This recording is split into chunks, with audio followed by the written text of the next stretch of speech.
जळगाव जिल्ह्यातील भुसावळ शहरातील एका कॉलनीमध्ये राहणारी एक 32 वर्षीय विवाहित महिला असते। लग्न झालेलं असतं, नवरा असतो, एक लेकरू असतं, सगळं काही सुरळीतपणे चालू असतं आणि एकदम सुखाचा संसार सुद्धा सुरू झालेला असतो। पण मात्र या सुखी संसारामध्ये त्यांच्या घरासमोर जाणारा येणारा एक व्यक्ती असतो आणि त्या व्यक्तीवर या महिलेची नजर पडते आणि तो व्यक्ती सुद्धा या महिलेला पाहून तिच्या घरासमोरून तिच्या गल्लीमधून चक्रा मारत असतो। मग चक्रा मारत असल्यामुळं त्या महिलेची आणि त्या पुरुषाची एकमेकांसोबत ओळख होते, कारण की दोघंही एकाच परिसरामध्ये राहणारे असतात।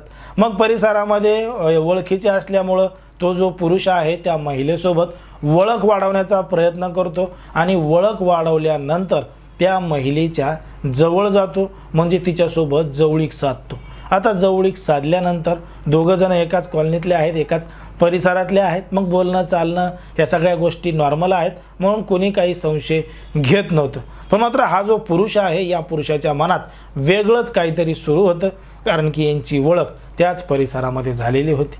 मग ओळख झाल्यानंतर एक दिवस तो जो पुरुष आहे त्या महिलेला घेऊन दुसऱ्या एका ठिकाणी एका हॉटेलमध्ये गेला, लॉजवर गेला आणि लॉजवर गेल्यानंतर त्या ठिकाणी त्यानं अगोदरच एक रूम घेतलेली होती आणि रूम घेतल्यानंतर त्या विवाहित महिलेला घेऊन तो त्या लॉजच्या रूममध्ये गेलेला होता आणि रूममध्ये गेल्यानंतर त्या महिलेसोबत केलं होतं सगळं काही मनमोकळेपणानं।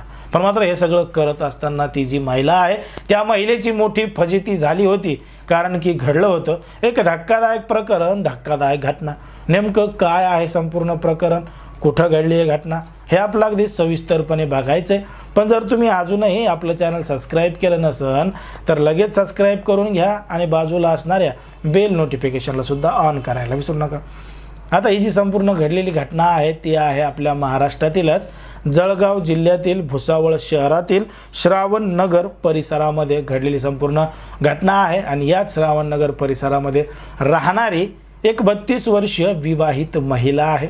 सगळं काही सुखाचा संसार सुरू होता, तर त्याच परिसरामध्ये राहणारा एक विनोद नावाचा पुरुष होता आणि त्या पुरुषानं या 32 वर्षीय विवाहित महिलेसोबत ओळख निर्माण केली होती, ओळख वाढवली होती आणि ओळख वाढवून तिच्यासोबत जवळणूकसुद्धा वाढवली होती। मग जवळणूक वाढवल्यानंतर तो त्या महिलेला विश्वासात घेऊन एका ठिकाणी एका परिसरामध्ये असणाऱ्या एका लॉजवर घेऊन गेला आणि लॉजवर घेऊन गेल्यानंतर त्या महिलेसोबत लॉजमध्ये गेल्यानंतर तिच्यासोबत अत्याचार केला आणि त्या ठिकाणी सगळं काही केलं।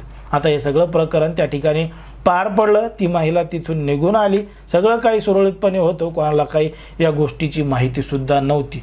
पण मात्र तो जो पुरुष आहे त्या पुरुषानं त्या महिलेला जेव्हा लॉजवर नेलं होतं तिचे नको तसे व्हिडिओ आणि नको तसे फोटोसुद्धा काढलेले होते। आता पहिली वेळेस घडलेली ही घटना होती आणि त्या पुरुषानं त्या महिलेला आता ब्लॅकमेल करायला सुरुवात केली होती। तुझे फोटो सोशल मीडियावर व्हायरल करेल, तुझ्या नवऱ्याला दाखवेल आणि तुझ्या नवऱ्याला सुद्धा मारेल आणि तुझ्या मुलाला सुद्धा मारेल, अशी धमकी त्या पुरुषानं त्या महिलेला दिली होती। आणि धमकी देऊन आता तो त्या महिलेला त्या लॉजवर बोलवायचा, तिच्यासोबत नको ते कृत्य करायचा आणि नको ते कृत्य करून त्या महिलेच्या नवऱ्याकडेच पैसे मागायचा। आता हा जो सगळा प्रकार होता तो प्रकार 8 जुलै 2022 ते 12 जून 2023 असा वर्षभर चालू होता आणि ती महिला वर्षभर त्या पुरुषाच्या त्रासाला सामोरं जात होती। तो ज्या ज्या ठिकाणी बोलवेल त्या ठिकाणी जात होती, कधी कधी तिथं सुद्धा बोलत होती। अशा पद्धतीची महिला त्याच्या अत्याचाराला बळी पडत होती, कारण की तिची मोठी फजिती या सगळ्या माध्यमातून होत होती।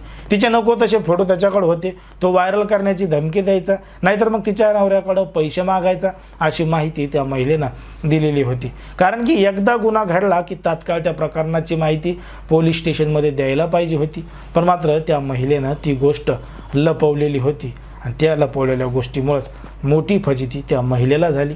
वर्षभर हा सगळा प्रकार सहन करावा लागला, पण मात्र वर्षभरानंतर अखेर त्या महिलेचा संयम तुटला आणि संयम तुटल्यानंतर तिनं तात्काळ जवळचं पोलीस स्टेशन गाठलं आणि पोलीस स्टेशन गाठल्यानंतर तो जो आरोपी पुरुष होता विनोद नावाचा, त्याच्या विरोधात तक्रार दाखल केली, फिर्याद दाखल केली 10 फेब्रुवारी 2025ला। आता तक्रार दाखल केल्यानंतर पोलिसांनी गांभीर्याने संपूर्ण प्रकरणाची दखल घेतली आहे आणि ज्या पद्धतीने त्या महिलेनं आरोप केलेले आहेत त्या आरोपाखाली त्या पुरुषाची चौकशीसुद्धा केली जाणार आहे आणि त्याच्यावर कायदेशीर कारवाईसुद्धा होणार आहे। पण मात्र समाजामध्ये, देशामध्ये, राज्यामध्ये कशा पद्धतीच्या घटना घडत आहेत हे तुम्हाला या संपूर्ण प्रकरणावरून लक्षात आलेलं असेल। एकंदरीत ही जी महिला होती, विवाहित होती, सगळं काही सुरळीतपणाने सुरू होतं, पण मात्र तरीसुद्धा तिनं परपुरुषासोबत ओळख वाढवलेली होती आणि ओळख वाढवल्यानंतर तिचीच मोठी फजिती या ठिकाणी झालेली होती। पण मात्र त्या पुरुषानं सुद्धा त्या महिलेचा गैरफायदा घेतलेला होता।